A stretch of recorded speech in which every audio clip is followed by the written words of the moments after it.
சூரா அல் cough 6வது வசனம்.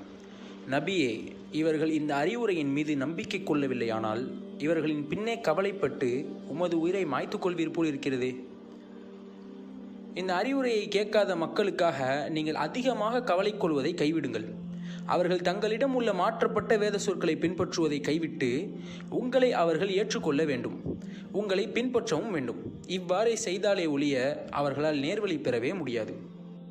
குர்ஆன் உண்மையை சொல்லக்கூடியது என்று அறிந்திருந்தும் அதனை உள்ளத்தால் ஏற்றுக்கொள்ளாத மக்களை தான் தஜ்ஜால் ஆயுதமாக பயன்படுத்தி மூமின்களின் நம்பிக்கையை பாழாக்க முற்படுகிறான்.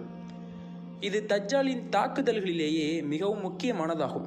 இதனால்தான் ரசூலுல்லாஹி ஸல்லல்லாஹு அலைஹி வஸல்லம் இவ்வாறு எச்சரிக்கை செய்தார்கள்.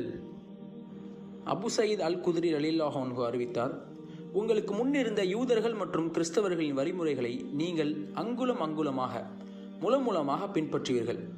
எந்த அளவிற்கென்றால் அவர்கள் ஒரு உடும்பின் பொந்துக்குள் புகுந்திருந்தால் கூட நீங்கள் அதிலும் புகுவீர்கள் என்று இறை தூதர் ஸல்லல்லாஹு அலைஹி வஸல்லம் அவர்கள் கூறினார்கள்.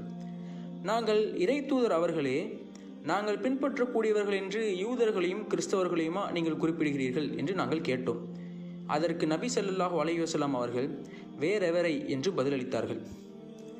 இன்று அநேக முஸ்லிம்கள் ரசூல் ஸல்லல்லாஹு அலைஹி வஸல்லம் அவர்களின் சுன்னாவை கைவிட்டுவிட்டு மாறாக இன்றைக்கு உலகை ஆளும் யூத கிறிஸ்தவ கூட்டணிகளால் உருவாக்கப்பட்ட மேற்கத்திய கலாச்சாரத்தையே பின்பற்றுகிறார்கள்.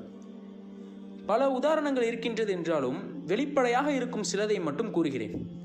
ஆண்களின் முகத்தில் தாடி காணாமல் போய்விட்டது. பெண்களின் தலையில் ஹிஜாப் காணாமல் போய்விட்டது.